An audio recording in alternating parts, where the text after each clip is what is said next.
네, 안녕하십니까. 오늘도 일상기도회를 통해 하나님의 말씀 앞에 서기를 원합니다. 우리가 오늘 함께 살펴볼 본문은 요한복음 12장 1절부터 11절까지의 말씀입니다. 앞선 본문에 이어지는 내용이죠. 앞선 본문에서는 나사로가 다시 살아난 사건으로 인해서 종교 지도자들과 바리새인들이 예수님을 죽이기로 결의하는 장면을 함께 살펴보았습니다. 그 과정 속에서도 하나님은 구원의 계획을 놓지 않으셨는데 그 하나님의 계획대로 계속해서 이루어져 가고 있었습니다. 이제 요한복음 12장으로 넘어오면서 이 이야기는 예수님의 마지막 예루살렘 사역을 향해서 빠르게 진행되기를 시작합니다. 이제 1절에서 예수님은 6월절 엿새 전에 베다니에 오셨다라고 기록을 하죠. 본문은 이곳에서 이 베단이라는 곳을 예수께서 죽은 자 가운데서 살리신 나사로가 있는 곳이라고 설명을 하고 있죠. 곧 베다니는 나사로가 살던 동네였습니다. 요한은 나사로가 살아났었다라는 사실을 다시 한번 언급하면서 이 사실을 다시금 가장 먼저 서두에 두고 중요하게 기록하고 있습니다. 나사로의 사건은 예수님의 정체를 드러낸 사건이죠. 오늘 본문도 곧 이 나사로와 예수님의 살리심과 이 본문에 등장하는 사건이 의미심장하게 연결되는 일이다라고 생각해 볼 수 있습니다. 이제 본문에서 이어지는 2절에서는 사람들이 예수님을 위해 잔치를 준비합니다. 아마 이 예수님께서 오시는 것을 이미 알고 있지 않았을까라는 생각을 하게 되기도 하죠.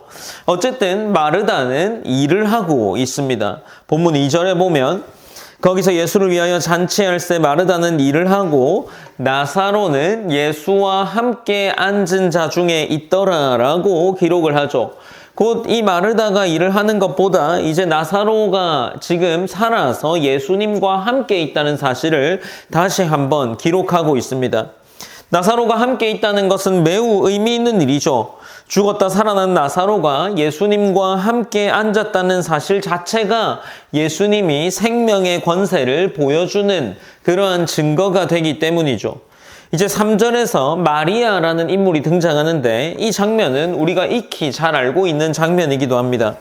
이 마리아는 어떤 일을 합니까? 매우 값진 나드 향유를 가져와서 예수님의 발에 붓고 자신의 머리털로 이 예수님의 발을 닦아 드립니다.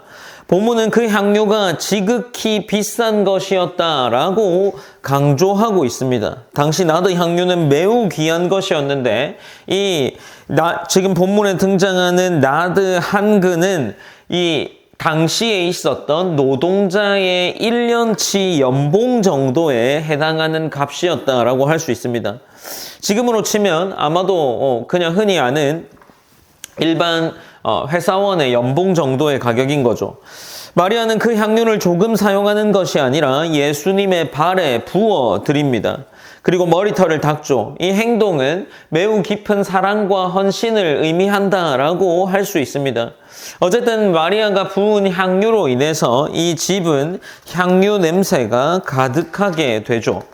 그것이 3절 본문 말미에 기록되어 있습니다. 4절과 5절에서 이제 이 마리아의 행동으로 인해서 제자 중에 한 인물이 반응하기 시작합니다. 그는 가룟 유다였고 이 가룟 유다는 이렇게 이야기를 합니다. 이 향유를 어찌하여 300데나리온에 팔아 가난한 자들에게 주지 아니하였냐라고 물어보면서 이야기를 하죠. 겉으로 보면 매우 합리적이고 경건해 보이는 말처럼 들립니다.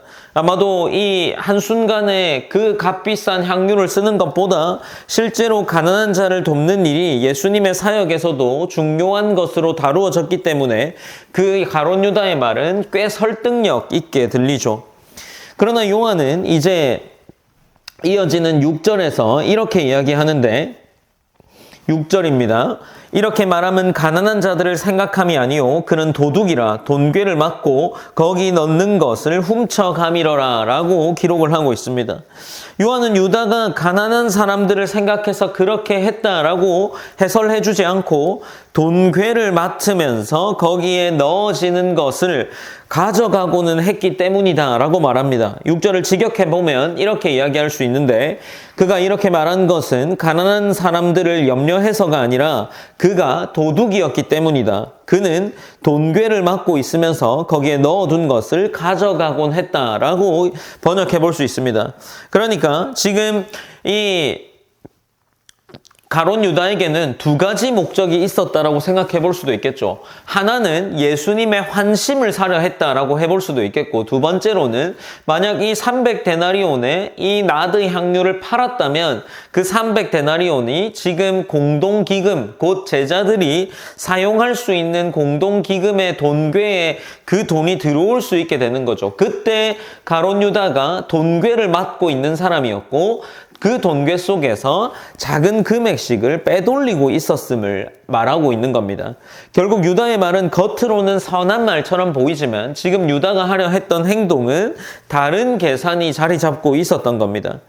이제 7절에서 예수님은 이 가룟 유다의 말에 대해서 마리아의 행동을 변호하고 있습니다. 본문 7절은 이렇게 기록합니다. 예수께서 이르시되 그를 가만두어 나의 장례할 날을 위하여 그것을 간직하게 하라 라고 기록합니다. 예수님은 지금 이 마리아의 행동을 자신이 이후에 죽었을 때의 장례의 일과 연결시키고 있습니다. 이것은 아마도 예수님의 죽음이 점점 더 가까워지고 있었음을 암시하고 있는 거죠. 마리아가 그 모든 의미를 완전히 이해했는지는 분명하지 않지만 그녀의 행동은 결과적으로 예수님의 죽음을 준비하는 장면처럼 보이게 됩니다.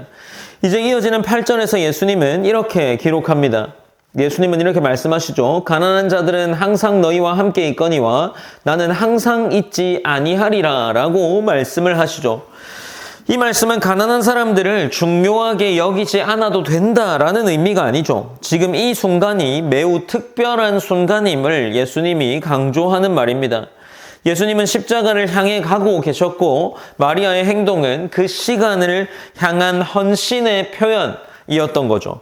이제 9절부터 11절에서 많은 유대인들이 예수님뿐 아니라 그 죽었다가 살아난 나사로를 보기 위해서 예수님이 있었던 베다니로 옵니다. 나사로는 예수님이 행하신 표적에 살아있는 증거였기 때문이죠. 그래서 대제사장들은 나사로까지 죽이려고 모의합니다. 예수님 때문에 많은 사람들이 믿게 되었기 때문이죠. 생명을 얻은 사람이 오히려 죽음의 대상이 되는 아주 역설적이고 모순적인 장면이 될 수 있습니다. 요한복음 12장 1절부터 11절까지는 예수님을 향한 두 가지 다른 반응을 보여준다라고 할 수 있죠. 한쪽에서는 마리아가 자신의 가장 귀한 것을 드리면서 예수님께 헌신합니다. 다른 한쪽에서는 유다가 겉으로는 잘 포장된 옳은 말을 하면서도 속으로는 다른 계산을 하고 있는 모습을 보이죠. 그리고 이 장면 속에서는 종교 지도자들은 예수님뿐만 아니라 예수님의 사역의 증거, 곧 예수님이 생명이고 부활이었다는 증거인 나사로를 제거하려고까지 하죠. 같은 예수님을 두고 여전히 다른 반응들이 보입니다. 그리고 이 본문은 우리에게 동일하게 우리는 어떤 모습으로 예수님을 예배하고 또 예수님의 자녀라고 말하고 있는지를 돌아볼 수 있게 하는 거죠. 우리는 오늘 또한 요한복음을 통해서 우리의 신앙과 또 우리가 하나님께 어떤 마음을 가졌는지를 돌아보고자 합니다. 돌아보면서 또 개인의 기도 제목들과 함께 기도할 제목을 나눔으로 우리의 신앙을 위해서 기도하기 원합니다. 우리가 첫 번째로 함께 기도했으면 하는 것은 예수 그리스도가 어떤 분인지를 깊이 깨달아서 우리 또한 마리아처럼 가장 귀한 것을 고민 없이 가장 귀한 것을 드릴 수 있는 그러한 성도가 되기를 기도했으면 좋겠습니다. 그리고 두 번째로는 유다의 모습을 통해서 겉으로는 옳은 말과 겉으로는 옳은 행동을 하고 우리 중심에 다른 것들을 두는 것이 아니라 우리가 그러한 행동보다 우리 중심이 진실하게 예수 그리스도를 향해 있기를 원한다라는 기도를 하셨으면 좋겠습니다. 우리가 또 짧은 시간 기도하겠지만 우리의 신앙과 또 우리의 삶을 위해서 함께 기도함으로 오늘 하루를 시작하기 원합니다. 제가 기도하겠습니다.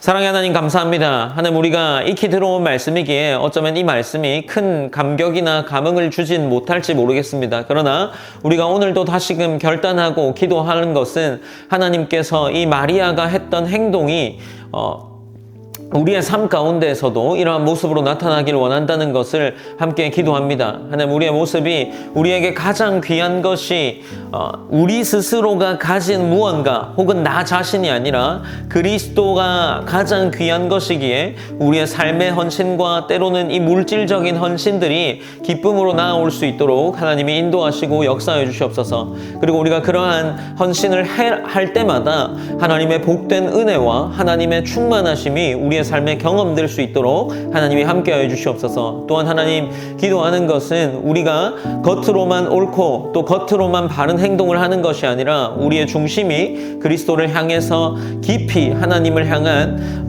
고백이 있는 삶을 살 수 있도록 하나님이 인도하여 주시옵소서. 모든 영광 하나님께 올려드리며 살아계신 예수님의 이름으로 기도드립니다. 아멘.